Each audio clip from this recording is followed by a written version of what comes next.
내가 그리스도를 본받는 자 된 것 같이 너희는 나를 본받는 자가 되라. 빌레몬서에 나타난 성숙한 모본들. 빌레몬서 1장 1절부터 25절 끝까지 오늘 본문 말씀입니다.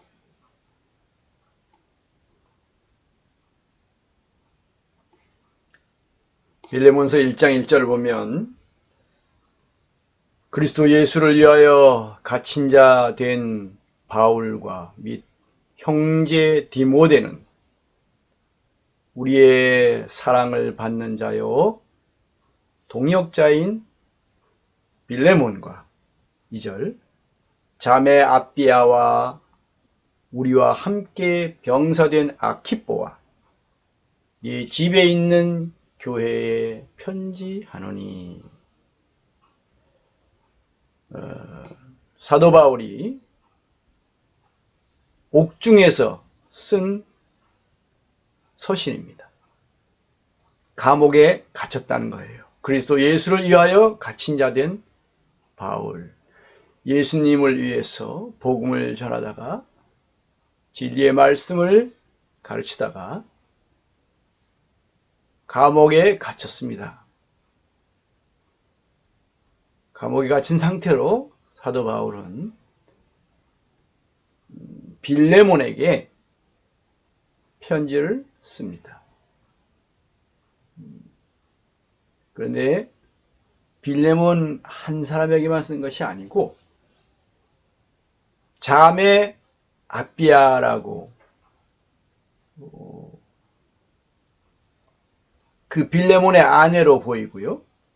우리와 함께 병사된 아키뽀, 아마 아들일 수도 있고 아닐 수도 있지만 아들로 보여요. 네 집에 있는 교회, 그 빌레몬의 집에 있는 교회인 거죠.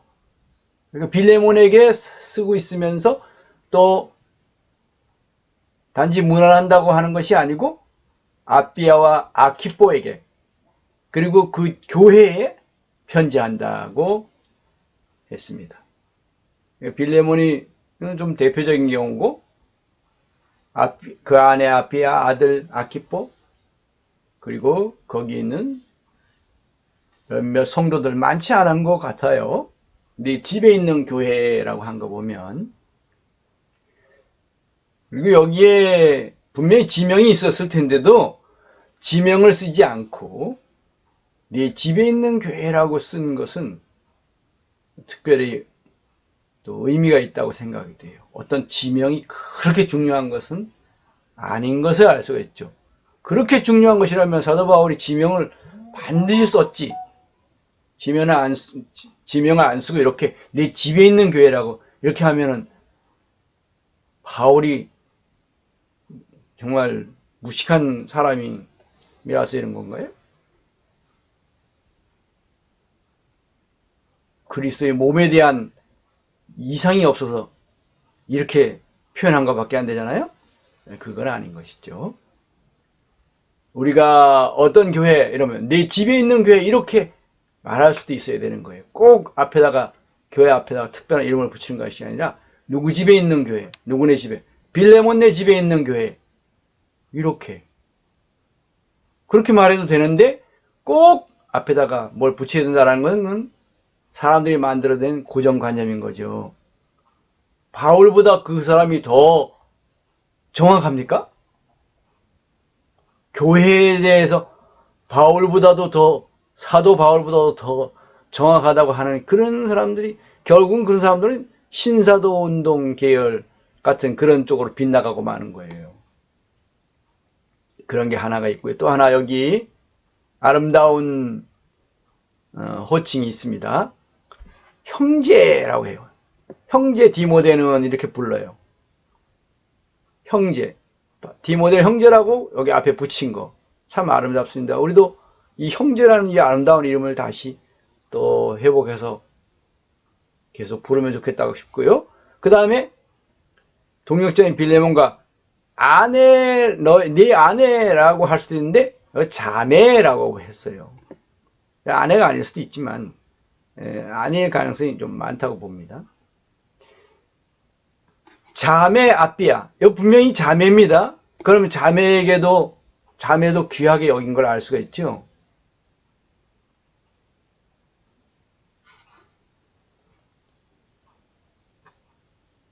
그리고 여기 또 병사되었다. 병사다. 군사다. 군인. 영적으로 병사예요. 그리고 여기 빌레몬에 대해서는요. 아키포에 대해서는 병사라고 불렀고 빌레몬에 대해서는 동역자라고 불렀어요. 그러면 빌레몬에 대해서 소개할 때 이 사람은 나의 동역자예요. 그렇게 소개할 수 있는 거죠. 이 사람은 병사예요. 이 사람은 형제입니다. 이 사람은 자매예요. 형제 자매 할 뿐만 아니라 그래서 반드시 형제라고 하고 또 반드시 자매라고 해라. 그렇게 불러라 라는 것도 없어요. 성경에는. 동역자요 이렇게 할 수도 있는 거예요. 병사요 이렇게 할 수도 있는 거예요. 병사님, 군사님, 전사님 그렇게 말할 수 있는 거고요. 동역자님, 사역자님 그렇게 할 수도 있는 겁니다. 또 장로가 있으니까 또 장로님 이렇게 할 수도 있는 거예요. 꼭 형제님이라 불러야 되고 자매님이라 불러야 된다라는 게 어디 있습니까? 예수님도 다만 너희는 너희는 형제요 자매라고 불러라 라고 하시지 않았잖아요.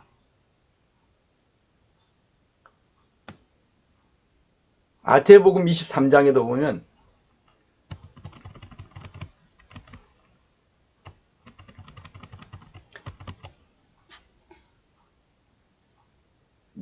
(23장 8절에) 너나 너희는 랍비라 칭함을 받지 말라. 너희 선생은 하나요. 너희는 다 형제니라 그랬지.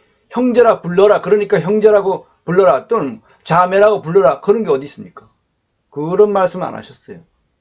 그냥 너희는 다 형제니라 그랬어요. 형제라 불러라 하지는 않았어요.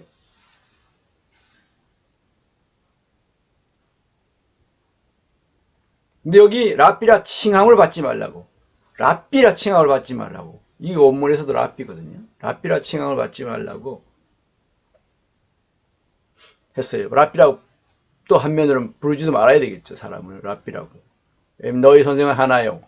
너희는 다 형제니라. 그러면 그 하나밖에 없는 선생은 누구겠어요? 성령님이시죠. 성령님. 성령님이신 거예요. 성령님이 모든 것을 가르치고 모든 것을 생각나게 하시는 그런 분이시니까 너희를 진리 가운데로 인도하신다 그러고 너에게 모든 것을 가르친다고 내가 너에게 말하면 모든 것을 생각나게 하신다. 그러니까 선생님이시죠. 성령님이. 그래서 여기서 하나요라는 건 성령님. 이 성령님에 대해서 이 당시 아마 이해를 잘 못할 것이기 때문에 성령님을 굳이 언급을 안 하신 게 아닌가 성령 예수님께서. 나중에는 결국은 알게 되는 것이겠지만 그래서 너희 선생은 하나요. 예수님도 한면으로는 선생님이시죠. 진리를 우리에게 가르치셨잖아요. 그 보혜사 성령님이시고 예수님도 보혜사고 성령님 또 다른 보혜사. 너희는 다 형제니라. 그래서 이제 형제라고 불러라라고는 하지 않아요. 이름을 부를 수도 있고요. 오늘 우리처럼 이렇게 병사님, 동역자님, 사역자님 부를 수 있는 거예요. 지칭할 수 있는 거예요. 그런데 그 특별한 의미에서 선생님, 랍비님 그렇게 호칭을 하면 안 되는 걸 알 수가 있죠. 그리고 지칭은 있잖아요. 저 사람은 병사님인 거예요. 우리의 저분이 병사님이에요. 병사예요. 사도 바울이 불렀어요. 그럼 사도 바울보다 더 뛰어나단 말이에요. 더 계시를 받고 더 성령의 감동을 받고 더 세우심을 입고 더 인정을 받고 그랬나요? 오늘날 말하는 사람들이 그렇지 못합니다. 사도 바울보다 더 뛰어난 어떤 사람들이 있다? 인정할 수 없어요. 그 신사도, 거짓 사도들이에요. 자칭 사도들이고. 그런 것에 대해서 못 본다면 너무 분별력이 없는 것입니다. 사도 바울이 얼마나 하나님께, 예수님께, 성령님께 인정받은 사람이고, 그 당시에 사도들, 그 당시에 교회들, 성도들에게 다 인정받는 그런 사람인지 분별을 하지 못한다 그러면 그 사람은 정말 성경에 대해서, 영적인 것에 대해서 말할 자격이 없는 사람이에요. 여기 아름다운 이런 형제라는 부분. 그리고 또 하나 여기 또 아름다운 표현이 있습니다. 우리의 사랑을 받는 자요, 동력자라는 빌레몬. 그러니까 빌레몬은 우리의 사랑을 받는 자라는 것은 특별히 빌레몬이라는 사람이 특별히 사랑스러운 사람이었던 것을 알 수 있어요. 얼마나 감동적인 표현입니까? 우리의 사랑을 받는 자요. 그리고 여기 또 하나 중요한 게 있는데, 사도 바울이 편지를 쓰면서 자기하고 디모데를 같이 두어요. 사실상 바울이 혼자 쓴 편지인데 디모데하고 자기는 함께 지금 서서 함께 같이 그 펜을 잡고 둘이서 같이 펜 하나를 둘이서 같이 붙잡고 쓴 것처럼 이렇게 표현을 했어요. 이건 한 마음 한 뜻이라는 것을 가리키잖아요. 그리스도 예수를 위하여 갇힌 자 된 바울과 및 형제 디모데는 편지한다. 이 얼마나 이 귀한 표현인지요. 사도 바울이 이렇게 겸손하면서도 또 이렇게 디모데라는 사람을 이렇게 높여주는 거죠. 그리고 이 빌레몬이라는 사람, 자기 동력자라고 말해줘요. 그 빌레몬은 보면 그렇게 대단한 인물로 나와 있지는 않아요, 성경에. 다른 데 보면. 그런데 바울은 빌레몬을 동역자라고 말해요. 동역자라 그러면 자신과 거의 비슷한 레벨로, 거의 비슷한 수준으로 인정해 주는 거잖아요. 그러니까 디모데뿐만 아니라 빌레몬에 대해서도 사도 바울은 그들을 높여주고 자신의 동역자로 그렇게 인정하고 소개해 주는 그런 것을 볼 수 있어요. 바울이 얼마나 겸손하고 또 분별력이 있고 그런 사람인지를 우리가 여기 인사말에서도 알 수 있어요.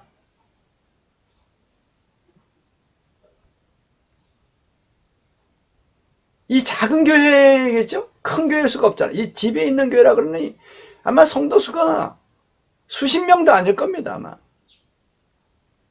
10명 내외 정도 됐을 수도 있어요. 집에서 뭐 수십 명이 모이기가 쉽지는 않잖아요. 그렇죠? 10명 내외 많아야 20명 그렇게 20명도 모이기가 쉽지 않아요. 한 집에는. 근데 내 집에 있는 교회라 그러면 뭔가 작은 교회인 거예요. 위로가 되잖아요. 우리도 작은 교회인데 작은 교회도 이렇게 사도 바울이 그곳에 편지를 보낼 정도로, 그리고 거기에 사도 바울이 동역자라고 말하는 그런 빌레몬 같은 사람이 있을 수 있는 거예요. 그 작은 교회에.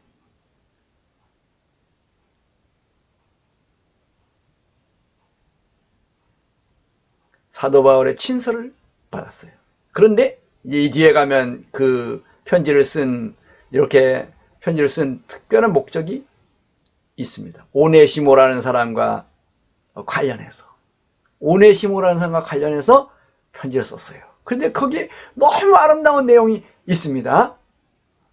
사도 바울은 그리스도를 본받는 자였다고 자기 자신을 소개해요. 그러면서 여러분들은 내가 그리스도를 본받는 자 된 같이 여러분도 나를 본받는 자가 되라. 얼마나 담대합니까? 그리고 어떻게 그렇게 담대히 말할 수 있어요? 그가 자기가 그리스도를 본받는 사람이 되었기 때문에 여러분 나를 본받으라 라고 말할 수 있었어요. 그렇지 못하면서 그런 말 한다면 그 사람은 얼마나 우스운 사람입니까? 얼마나 교만한 사람이고요. 얼마나 못된 사람이에요. 말해야 됩니까 그게? 사람으로서 자기가 무슨 뭐 그리스도도 아니면서 그런데 그렇게 말했어요. 어째서? 바울은 자기가 거의 없는 거예요. 자기는 그리스도를 본받으면서 그냥 그리스도를 살아내서 그리스도와 같이 살아가는. 그래서 자기를 본받으면 그것이 결국은 그리스도를 본받는 것이 된다는 것을. 그러니까 다른 사람들은 직접 그리스도를 본받지는 못하잖아요. 왜냐하면 직접 그리스도를 만난 적도 없고 이러니까요. 그리고 우리는 이 성경을 보면서 그리스도를 본받기도 하고 또 바울을 본받기도 하고 그런 거죠. 빌레몬서 읽을 때마다 저는 감동이 되고 따뜻해져요. 가슴이 따뜻해져요.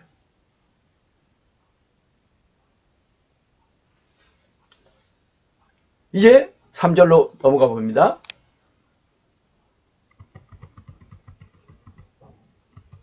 하나님 우리 아버지와 주 예수 그리스도로부터 은혜와 평강이 너에게 있을지어다. 사도 바울이 이 은혜와 평강이 얼마나 중요한지 이 그 서신의 시작과 끝에 이렇게 써요. 은혜만을 쓸 때도 있고 그렇지만은 평강을 안 쓸 때도 있긴 하지만 이 은혜와 평강, 은혜는 뭡니까? 하나님이 값없이 베풀어 주시는 거예요. 어떤 자들에게?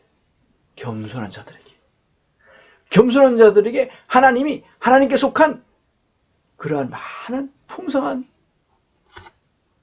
것들을 하나님의 곳간에서 풍성한 것들을 부어주시는 거예요. 이걸 은혜라고 그래요.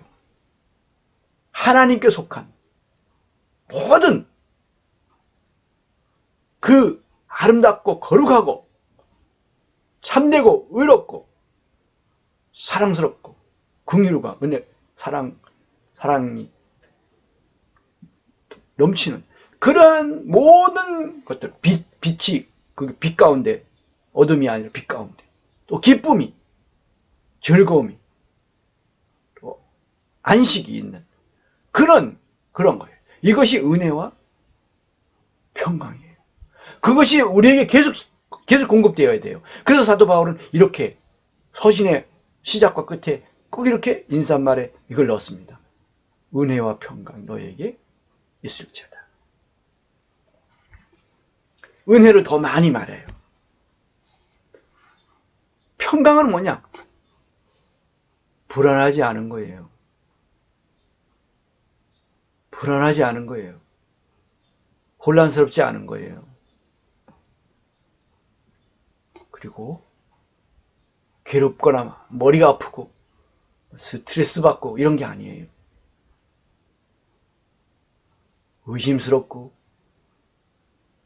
그런 게 아니에요. 믿음으로 평안을 얻는 거예요. 그리고 여기 안식이 있는 거예요. 편안한 쉼이 있는 거예요. 평안, 쉼, 확신, 흔들리지 않는 견고함, 이런 것이 여기 평강에 포함되어 있는 거죠. 그럼 우리가 살아가면서 얼마나 때로는 불안합니까? 염려, 근심, 걱정, 또 스트레스, 그러한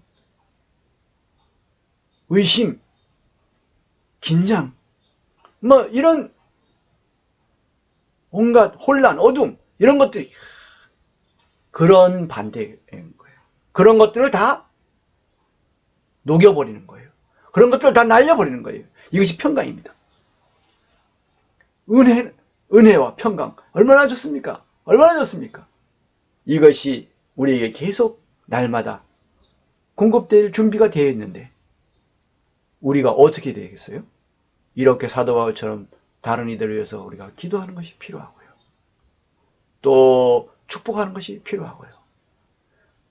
예수님의 이름으로. 그리고 또 우리도 그렇게 받을 수 있게 되어야 돼요. 어떻게 하면 받을 수 있다고요? 하나님은 교만한 자를 물리치시고 겸손한 자에게 은혜를 주시니라. 보면요, 어떤 사람들 오면 은혜가 있어요. 그 사람에게. 그럼 그 사람은 보면 틀림없이 겸손해요.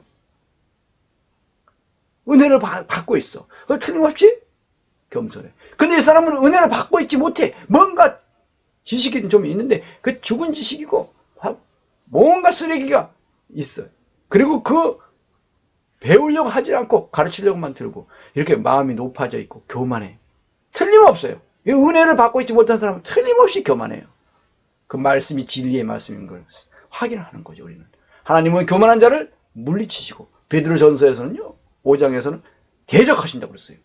하나님은 교만한 자를 대적하시고 겸손한 자들에게 은혜를 주신다고 그랬어요. 야고보서는 하나님은 교만한 자를 물리치신다고 했어요. 물리치시니까요 그냥 거절당하는 거예요. 어떻게 은혜를 받습니까? 교만한 자 은혜가 없어요. 겸손한 자들에게 은혜를 주신다고 했어요. 이 겸손한 거 얼마나 이 겸손이라는 미덕이 중요한가요? 낮아져야 됩니다. 저도 요 근래에 주님 앞에 크게 책망을 듣고 회개하고 정말 주님 앞에 낮아졌어요. 겸손해지셨어요. 그러니까 뭐 은혜가 폭포수 같은 은혜가, 하해와 같은 은혜가, 감당할 수 없는 그런 은혜가, 큰 은혜가 저에게 부어졌어요. 그래서 사람이 완전 달라져 버렸어요. 그렇게 되니까 주변에도 엄청난 역사가 있어서 제 아내에게도 엄청난 은혜가 임했어요. 큰 은혜가 부어졌어요. 폭포수 같은 은혜, 하해 같은 은혜, 벼락 같은 은혜가 부어졌어요. 그래서 평강이, 강 같은, 호수 같은 그런 평강이, 큰 호수 같은 평강이 제 마음에 있어요.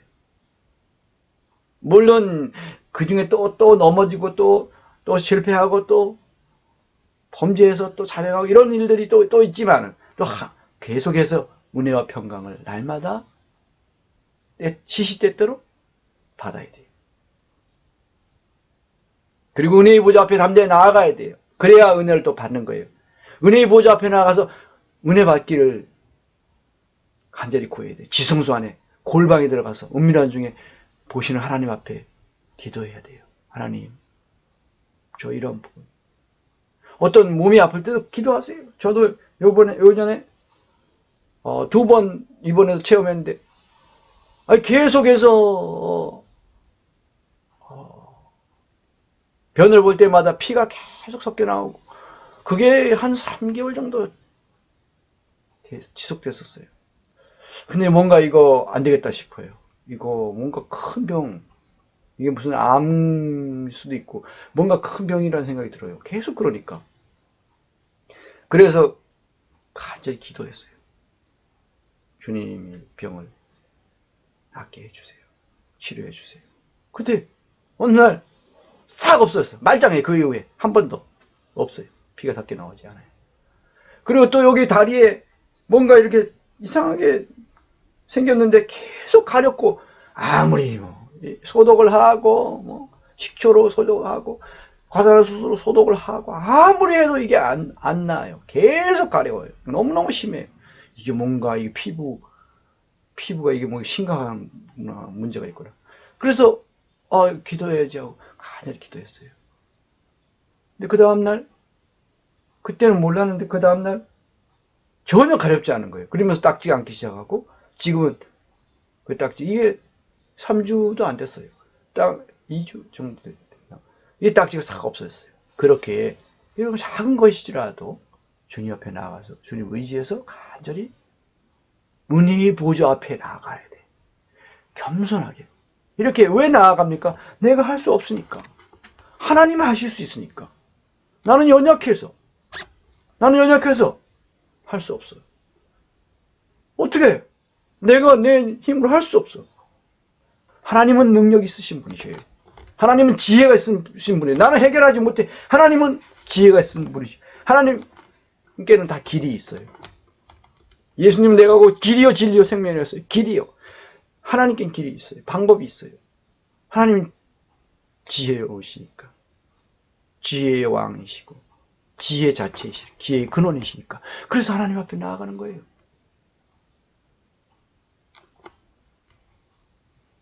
(4절) 내가 항상 내 하나님께 감사하고 기도할 때에 너를 말하면. 항상 내 하나님께 감사한대. 누구 때문에? 빌레몬 때문에. 내가 항상 내 하나님께 감사한대. 빌레몬 때문에 감사해. 이거 어떤 사람 때문에 계속 하나님 앞에 항상 감사한다는 거 참 귀한 거 아니겠어요? 기도할 때에 너를 말한다. 또 기도하면서 그 빌레몬을 위해서 감사합니다. 또 빌레몬에게 무엇을 주십시오. 기도해. 빌레몬을 더 성장하게 해주십시오. 빌레몬이 열매 맺게 해주십시오. 빌레몬을 보호해 주십시오. 그런 기도를 계속 하는 거예요. 사도 바울이. 저는 이 구절을 대하면서 그러지 못한 것을 지금 회개하는 마음이 있습니다. 더 그렇게 해야 되겠구나.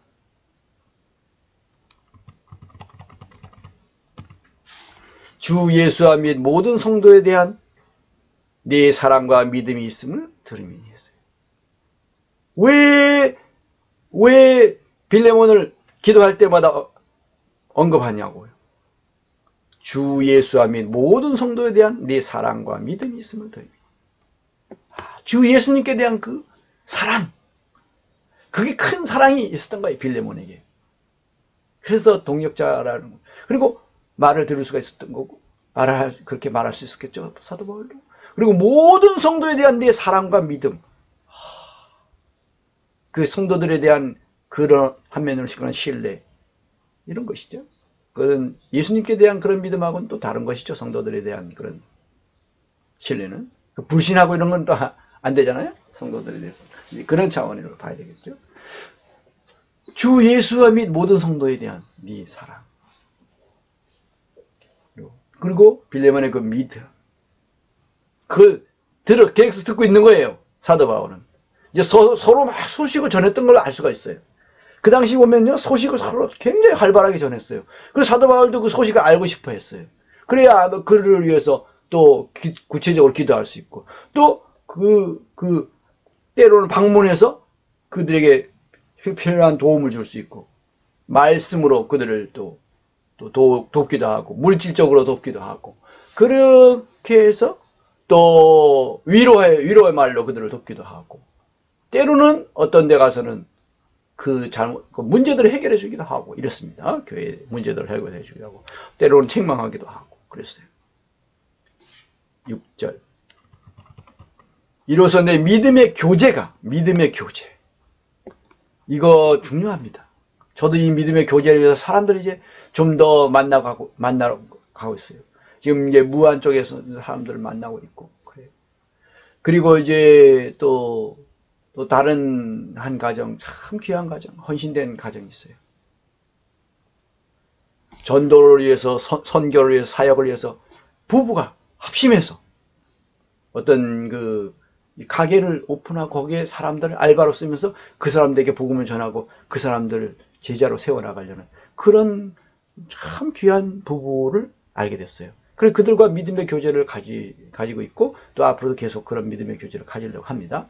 내 믿음의 교제가 우리 가운데 있는 선을 알게 하고, 그러니까 우리 그리스도인들이 가지고 있는 선, 이것을 나타내는 거예요. 그리스도께 이르도록 역사하네요. 이 믿음의 교제라는 이것이 대단히 귀한 걸 알 수 있죠. 우리 가운데 있는 선을 알게 한다. 그러니까 너희는 세상의 소금과 빛이라 말씀하셨잖아요. 세상의 소금이, 세상의 빛이라고 말씀하셨잖아요. 빛을 등을 켜서 말 아래 두지 않고 등경 위에 둔다 그랬어요. 온 집안에 비칠 수 있도록. 바로 우리 가운데 있는 선을 알게 하는 거. 그게 우리의 믿음의 교제예요. 너희가 서로 사랑하면 세상이 너희가 내 제자인 것을 알 것이다. 바로 그거잖아요. 이 서로 사랑하는 것을 사람들이 볼 수 있을 정도로 서로 사랑할 필요가 있는 거죠. 그것이 한면으로는 믿음의 교제입니다. 만나서 사귐을 갖는 거잖아요. 이 교제라는 게. 서로 사랑이 그게 또 사귐이잖아요. 거룩한 사귐이에요. 이 요한일서에도 나오는 그것입니다.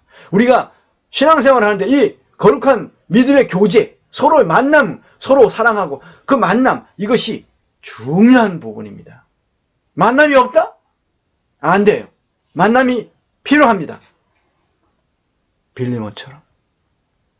저도 그 길을 계속 가려고 하는 거예요. 언젠가 일본을 가게 될지도 모르겠어요. 믿음의 교제를 위해서. 그리스도께 이르도록 역사한다. 이 믿음의 교제가 이런 역사를 일으키는 거예요. 그리스도께 이르도록. 우리가 그리스도께 장성한 분량에 머리 대신 그리스도의 장성한 그 분량에 이르도록 성장하게 하는 면도 있는 것이고요. 또 그리스도께 붙어서 또 열매 맺게 하는 면도 있는 것이고요. 서로 사랑을 통해서 하나님께서 영광을 받게 되는 것. 그리고 사람들이 예수 그리스도의 제자가 되게 하는 것. 이런 역사가 이루어지는 게 그 믿음의 교제를 통해서도 되는 거죠. 얼마나 귀한 것입니까? 이 교적, 이 fellowship of faith. 굉장히 중요한 거예요. 믿음의 교제. 그것을 드러냈고 권하고 다른 사람들에게 이것을 알릴 거예요. 사도 바울이. 이것이 귀하다. 이것은 너희들도 이렇게 하라. 라고 말하는 것이죠. 6절. 네 믿음의 교제. 우리 가운데 있는 선을 알게 한다. 속에 있는 이 하나님의 아름다운 성품, 사랑의 성품. 용서하고, 인내하고, 이해하고, 포용하고, 섬기고, 모든 허물을 덮어주고, 이런 부분. 이것이 믿음의 교제인 것이죠. 7절. 형제여, 성도들의 마음이 너로 말미암아 평안함을 얻었으니. 성도들의 마음이 너로 말미암아 평안함을 얻었다. 그 사람으로 해서 우리가 평안함을 얻는다 그러면 얼마나 귀합니까? 이 빌레몬이 그렇게 귀한 성도였어요. 이런 사람들을 우리가 본받아야 되는 거죠. 내가 너의 사랑으로 많은 기쁨과 위로를 받았다. 사도 바울도 그 사람의 빌레몬의 그 사랑으로 많은 기쁨과 위로를 받았다. 많은 기쁨과 위로를 우리는 주님께 받는데 이 사람 때문으로 인해 그 사람의 그 사랑으로 인해서 주님을 사랑하는 사랑, 형제들을 사랑하는 사랑, 그 이웃을 사랑하는 사랑, 그 사랑으로 많은 기쁨과 위로를 받았대요. 사도 바울로부터 이런 진실한 편지를 받을 수 있고 다른 사람에게 그렇게 소개받을 수 있다면 얼마나 성숙한 거예요. 얼마나 영광스러운 겁니까? 8절. 이러므로 내가 그리스도 안에서 아주 담대하게 내게 마땅한 일로 명할 수도 있으나 명령을 할 수도 있다는 겁니다. 그 정도로 사도 바울은 그만큼 권위가 있었던 거예요. 동역자임에도 불구하고 빌레몬도 아주 귀한 사람인데도 불구하고 이렇게 명령할 수도 있었다 이겁니다. 그렇게 이런 질서가 있었던 거죠.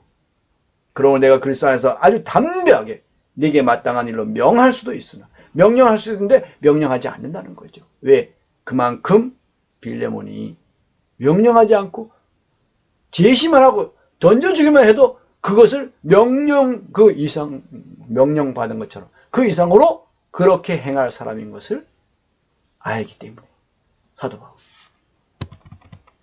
9절. 도리어 사랑으로서 간구하노라. 사랑으로서 간청한다. 요구한다. 간절히 요구한다. 부탁한다. 이런 것이 들어가는 거죠.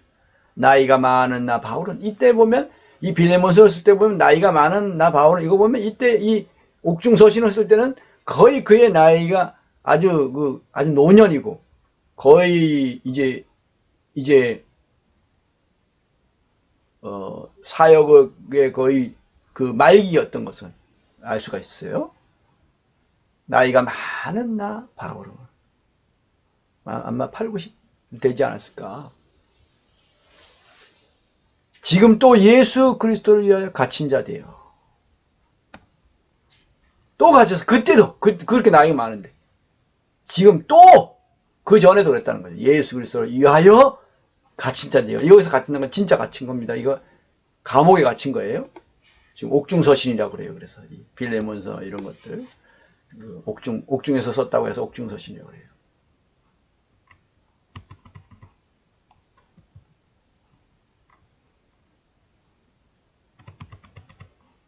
이제 본론에 들어갑니다. 10절부터. 갇힌 중에서 낳은 아들 오네시모를 위하여 내게 간구한다 그랬어요. 오네시모를 부탁하는 거예요. 갇힌 중에서 낳은 아들이라고 불렀어요. 아들. 그럼 자기가 아버지란 얘기야? 그렇죠? 예. 이거는 지칭이에요. 호칭을 하면 안 된다고 예수님 말씀하셨어요. 자기가 또 아비는 많지 아니하니 이런 말을 해요. 그럼 자기가 아비란 얘기잖아요. 일만 스승이 있으나 아비는 많지 아니하니 그 스승도 인정한 거잖아요. 있잖아요. 스승도 있지 왜 없어요. 자기가 아비라 말하는 거잖아요. 복음으로써 너희를 낳았다. 그럼 너희는 아들이고 나는 아비다. 그런 얘기잖아요. 있잖아요. 여기도 같은 중에 나는 아들이라 그랬잖아요. 그럼 자기가 아비지. 자기가 낳았으니까. 영적으로. 그러나 우리는 오네시모를 아들아 이렇게 부르지는 않고 또 오네시모가 바울을 아버지 이렇게 부르지는 않는 거예요. 불러서는 안 된다는 거예요. 이분은 나의 아버지입니다. 이렇게 말을 할 수 있다는 거예요. 이 오네시모는 나의 아들이야. 이렇게 말할 수 있는 것처럼요. 그러나 아들아, 아버지 이렇게 하면 안 되는 거예요. 하나님만을 그렇게 우리는 부를 수 있는 거야. 아버지라고 하나님만을 그렇게 불러야 돼. 아버지 하나님만. 예수님에 대해서도 우리는 아버지 이렇게 부르지는 않아요. 주여 이렇게는 해도. 성령님에 대해서는 선생님, 스승님 그렇게 불러도 된다고 봅니다. 1장 11절. 그가 전에는 네게 무익하였으나 이제는 나와 네게 유익함으로. 그가 전에는 네게 무익하였으나 이제는 나와 네게 유익함으로.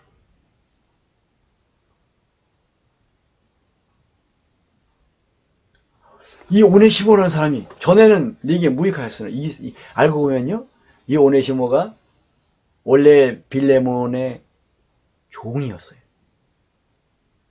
빌레몬은 집에 종이었어요. 노예였어요. 종도 아니고 노예였던 걸로 보여요. 노예. 그 당시에는 노예를 사고 팔고 이런 일이 실제로 있었으니까요. 그럼 갖다가 사와서 다 그 사람을 다 먹여주고 재워주고 이렇게 했었는데 오네시모가 도망을 갔어요. 도망을 갔다가 잡혀가지고 하필이면 바울과 같은 감옥에 갇혔다 이겁니다. 그래서 거기서 복음을 듣고 오네시모가 회개하고 예수님을 믿고 영접함으로써 하나님의 자녀가 된 거죠. 사도 바울이 낳은 사도 바울의 영적인 아들이 된 거예요. 11절. 그가 전에는 네게 무익하였으나 이제는 나와 네게 유익하는. 무익한 거지. 도망가가지고 얼마나 손해가 막심합니까? 빌레몬에게. 근데 이제는 나와 네게 유익하다. 우와, 이렇게 됐어요, 사람이. 이거 보십시오. 이 당시에 이거 오네시모 한 사람, 그리고 이 오네시모를 빌레몬이 다시 그 형제로 받아들이는 게, 도망간 노예가 이제는 예수님을 믿고 돌아오는데 그 사람은 이제는 나의 형제, 나의 동생, 이렇게 나의 형제로 받아들인 거예요. 이것이 그 마을에 알려질 때 어떤 일이 일어나겠습니까? 엄청난 사건입니다, 이거는. 그래서 사도 바울이 아마 그런 또 주님께 그런 지시도 받고 계시도 받았던 걸로 생각돼요. 그리고 사도 바울도 그걸 알고, 그래서 이 서신을 쓰면서 오네시모를 그 빌레몬에게 보내는데, 빌레몬이 혹시라도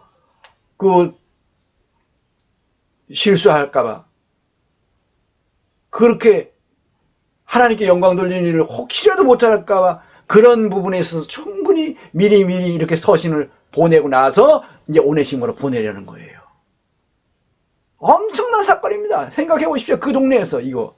그리고 그 동네뿐만 아니라 이 소문이 점점 날 거 아닙니까? 그 도망간 노예인데 그 예수 믿고 같은 그리스도인이 되었다고 이제는 완전히 가족처럼 이렇게 됐어. 가족 이상의 사람으로 그렇게 받아들였어. 이런 얘기가 날 거 아닙니까? 그런 놀라운 일이 일어났어요. 우리 가운데도 이런 일들이 일어나야 된다고요. 저는 요즘 기도하고 있어요. 요즘은 고아들을 위해서 기도하고 있어요. 하나님 앞에 더러움이 없고 깨끗한 정결한 경건은 고아와 과부를 그 환난 중에 돌보고 자기를 지켜 세속에 물르지 않는 그것이니라. 그 말씀 따라서 이제 고아들 특히 이런 시설에서 나온 그러한 고아들, 그래서 요즘은 한 5년 동안 조금 지원을 하고 있는데 그 청년들 정말 고리무원이에요. 그냥 던져지는 거예요. 한 500만 원 그 정착금 받아가지고 그냥 사회에 던져져 버려요. 그럼 어떻게 해요? 뭐가 뭔지도 몰라. 부모로부터 제대로 교육을, 시설이 있었지만 그러한 교육을 제대로 받지 못하고 이 마음도 여리고 아직 단단하지도 못하고 너무 안타까워요. 그 사람들을 품게 되었어요. 이제 그 사람들을 이웃사랑으로 섬기고 1차적으로는 그 어려움을 조금이라도 내가 돕고, 그리고 그들을 한면으로는 그들이 예수님을 믿게 되고 하나님의 자녀가 되도록, 더 중요한 것은 그 다음 근데 그거는 강제적으로 억지로 의무적으로 하는 것이 아니라 자발적으로 감동이 되어서 그렇게 되도록, 그렇게 하나님의 사랑으로 사랑하고 그렇게 사랑함으로써 사랑이신 하나님을 그들에게 소개하는 것이죠. 그래서 그 사랑의 아버지께 돌아와서 하나님의 자녀가 되게 하는, 그것을 요즘 기도하고 있습니다. 12절, 네게 그를 돌려보내노니 그는 내 신복이라. 네게 그를 돌려보내노니 그는 내 신복이라. 신복이라는 표현을 써요. 신복이래요. 이 신복, 이런 말을 어떻게 우리가 감히 써? 형제에 대해서 신복이란 말을. 신복이 뭡니까? 아주 그 부하, 신뢰하는 부하라, 이런 뜻이잖아요. 신복이란 말은요. 아랫사람이 그런 할 때 많이 쓰잖아요. 네게 그를, 이게 원문하고 이 번역하고 여기하고 어떻게 조금 차이가 있을 수는 있겠지만 이제 신복이란 표현을 써요. 네게 그를 돌려보내. 그러면 여기 신복은 뭐냐면은 그 바울을 섬겼어요. 오네시모는 그러니까 혼자 있다가 도망가서 가족도 없고 이런 상황인데 거기 갇힌 거죠. 가족도 없는 그런 청년이라고 할 수 있어요. 그런데 완전히 이 사람이 아주 달라져 버렸어요. 그래서 사도 바울의 노년에 자기가 이 사도 바울을 이렇게 공양하고 그러라고 그 노구를 살펴드리라고 하나님이 자기를 보내셨다라는 그런 마음을 갖게 됐던 것 같아요. 그래서 신복이 됐어. 그게 너는 오늘부터 내 신복이야 이게 아니었어요. 오네시모가 기꺼이 자발적으로 그렇게 한 거죠. 네게 그를 돌려보내는데, 그래 돌려보낸다는 거예요 이제. 그리고 그는 내 신복이라 이렇게 서예요. 내 신복이다, 내 아들이다, 내 신복이다.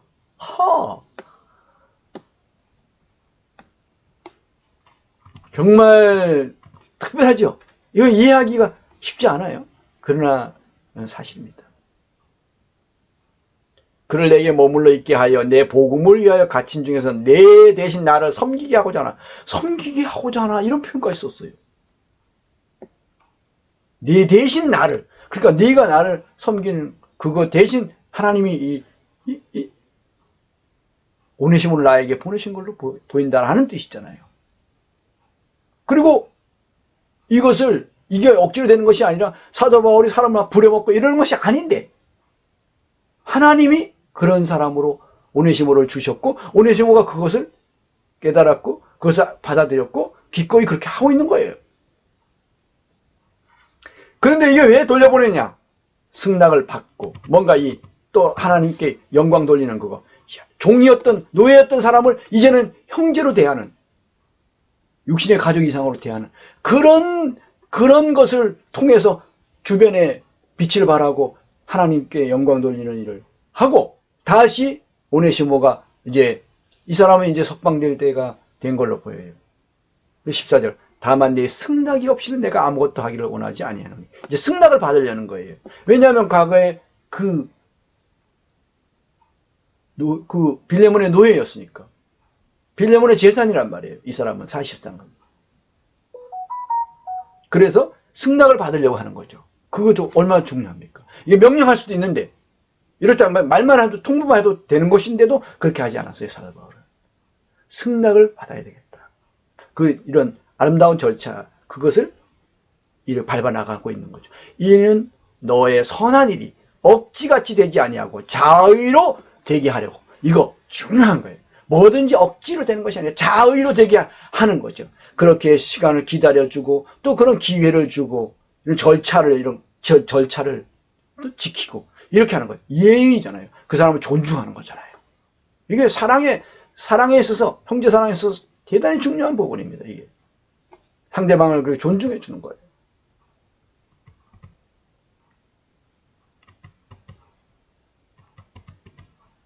(15절) 아마 그가 잠시 떠나게 된 것은 너로 하여금 그를 영원히 두게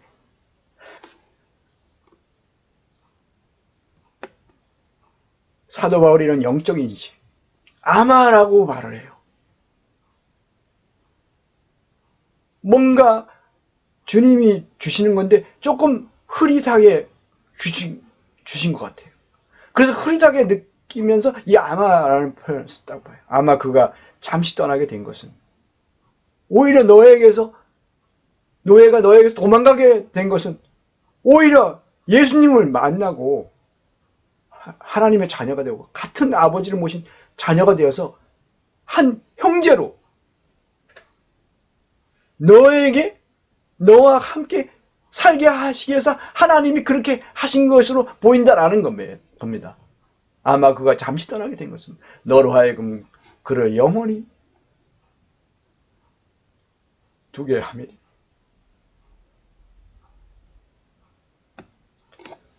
얼마나 감동이 되는지. 16절 이후로는 종과 같이 대하지 아니하고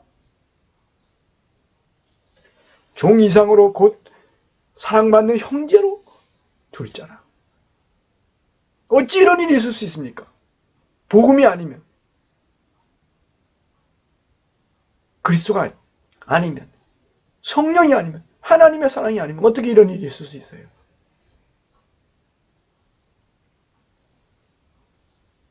이후로는 그러니까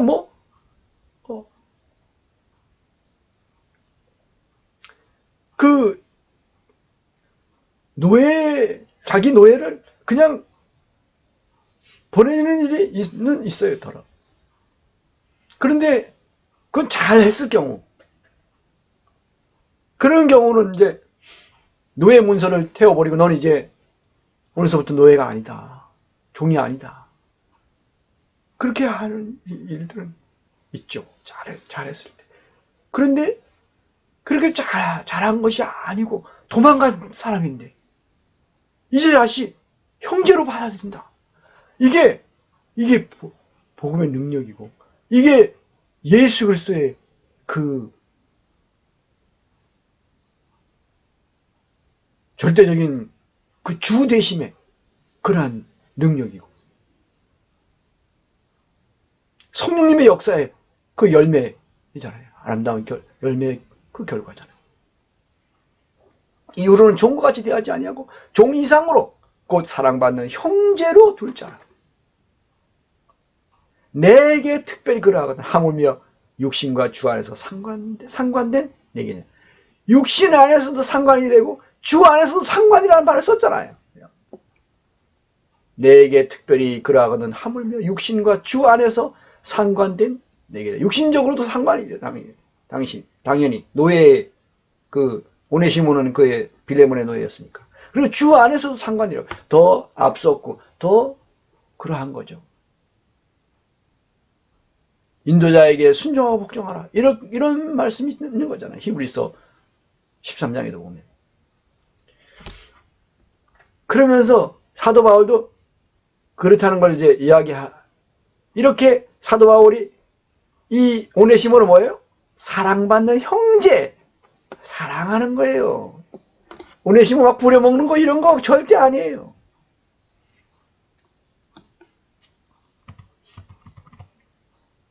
오히려 영적으로는 하는 면에서 오네시모를 더 훨씬 많이 섬긴 게 사실일 겁니다. 틀림없어요. 그런데 이 신체적으로 나약해지다 보니까 그런 면에서 오네시모에게 섬김을 받는 거예요. 영적으로는요, 오네시모를, 또 물질적으로도 오네시모를 사도 바울이 섬겼어요. 신체적으로만 자기가 나약해져서 이렇게 된 거예요. 섬김을 받을 수밖에 없는 상황이 된 거죠. 17절, 그러므로 네가 나를 동역자로 알진대, 나를 동역자로 안다면 그를 영접하기를 나에게 하라. 사도 바울 영접하듯이 하래요. 노예였던 사람을, 자기 노예였던 사람을 사도 바울을 영접하듯이 그렇게 영접해 달래요.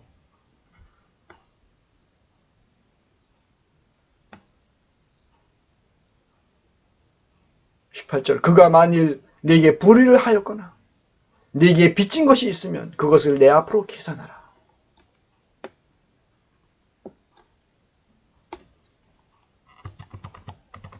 19절, 나 바울이, 그러니까 그 오네시모를 완전히 용서하는 거예요. 완전히 용서해 주는 거예요. 뭐 갚으라고 이렇게 하지 않는 거예요.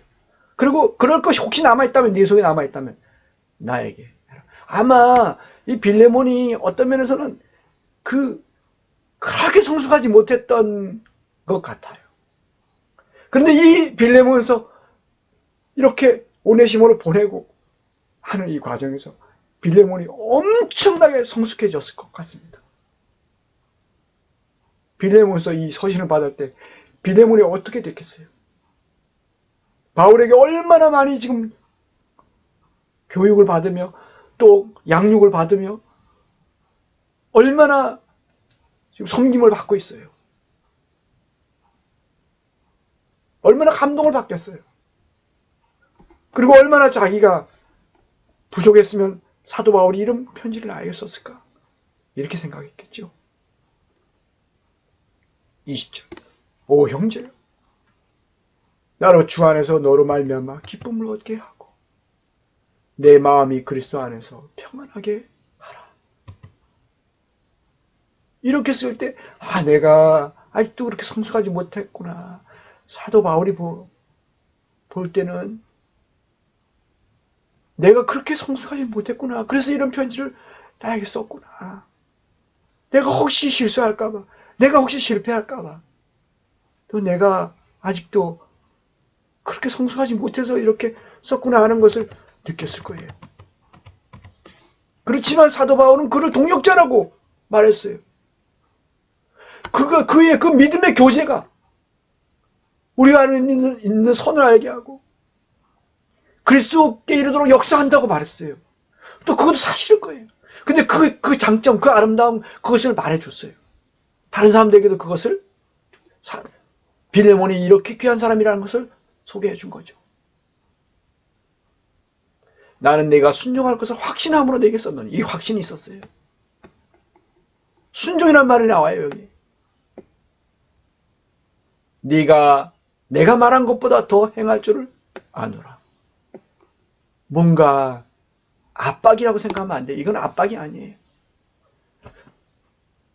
주님 앞에 나가 더 은혜를 입으라는 말이죠. 이게 뭔가 압력을 넣어가지고 될 일인가요? 바울이 그런 사람이 아니에요. 바울을 그런 사람으로 보면은 그 사람이 진짜 눈이 없는 사람이에요. 바울을 영적 통찰력이 없는 사람이에요. 사도 바울이 어떤 사람인지를 제대로 못 보는, 그런 신격화하는 것이 아니에요. 그를 감동하신, 그를 변화시키시고 그와 함께 하시고 그가 본받고 있는 그 그리스도를 우리가 높이는 거고, 그 성령님을 우리가, 성령님의 그 역사를 우리가 알고 인정하는 거예요. 22절, 오직 너는 나를 위하여 숙소를 마련하라. 이런 말 어떻게 할 수 있습니까? 나를 위해 숙소를 마련하라. 이제 아마 곧 오네시모가 먼저 출소를 하고 바울도 곧 출소할 때가 온 것 같아요. 그러니까 이제 나도 이제 출소하게 되는데 내가 갈 곳이 없고 이제 너의 집에 가려고 하니까 나를 위하여 숙소를 마련하라. 이런 말을 할 수 있다는 건요. 이건 사도 바울이 뭐 자기 종들한테 부하들한테 막 말하고 하는 이런 게 아니에요. 예수님의 이름으로. 또 빌레몬에게 또 그만큼 충분히 베풀었어요. 그걸 우리가 볼 수 있어요. 뒤에. 너의 기도로 내가 너희에게 나아갈 수 있기를 바라노라. 그 기도, 나를 위해 기도하라. 그리스도 예수 안에서 나와 함께 갇힌 자 에바브라라는 사람이 있어요. 에바브로디도가 같은 사람인데 이름은 조금 다르게 된 걸로 알고 있어요. 이 사람도 같이 지금 감옥살이 하고 있는 거예요. 또한 나의 동역자 마가, 이 마가가 누구냐? 원래 바나바의 그 생질, 전도행, 바울과 바나바와 함께 전도행 가다가 힘들다고 중간에 돌아온 사람. 그렇게 나약한 사람이에요. 근데 나중에 바나바가 데리고 가서 훌륭한 제자로 키워냈어요. 그리고 나중에 베드로에게도 그는 베드로의 동역자가 되었었어요.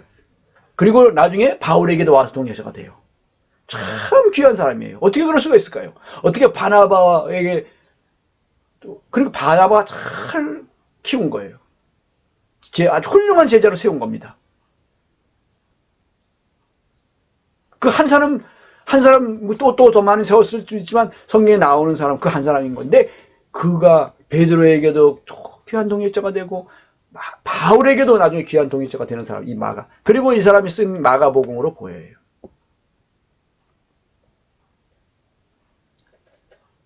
그 마가다락방의 그 마가일 수도 있습니다. 아리스타고, 데마, 누가가 몰아난다. 데마는 이때까지도 동역자였어요. 그런데 나중에 이 데마가 어떻게 세상을 사랑해서 달마디아로 갔어요. 떠나버렸어요. 사도 바울을 떠났어요. 세상을 사랑해서 가버렸어요. 세상을 이겨야 되는데 세상에 졌어요.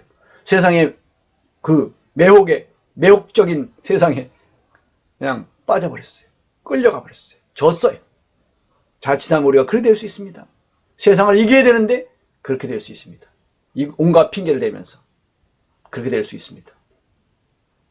아리스타고 데마, 누가는 거의 항상 가장 많은 시간을 사도 바울과 함께 했던 그런 주치를 자발적으로 주치도 해주고 또 이런 기록도 해주고 그랬던 사람이 좀 지식인으로 보여요. 누가.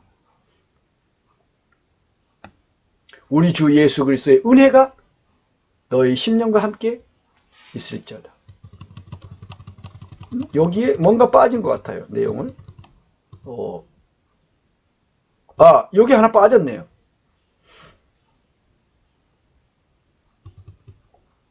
19절, 20절 빠졌습니다. 넘어가 버렸어요. 나 바울이 친필로 쓰노니 내가 갚으려니와 네가 이외에 내 자신이 내게 빚진 것은 내가 말하지 아니하리라. 뭔가 빌레몬이 사도 바울에게 빚진 것이 있었어요. 물질적으로. 또 한면으로는 영적으로. 근데 물질적으로도 분명히 있었던 걸 볼 수 있어요. 그 다음에 이어져서 그래서 나를 위해서 숙소를 준비하라고 이야기할 수 있었던 거예요. 오직 너는 나를 위하여 숙소를 마련하라. 이렇게 말할 수 있었던 거예요. 아마 빌레몬이 가지고 있는 그 재산이 아마 사도 바울이 다 준비해 준 것일 수도 있습니다. 물질적으로도.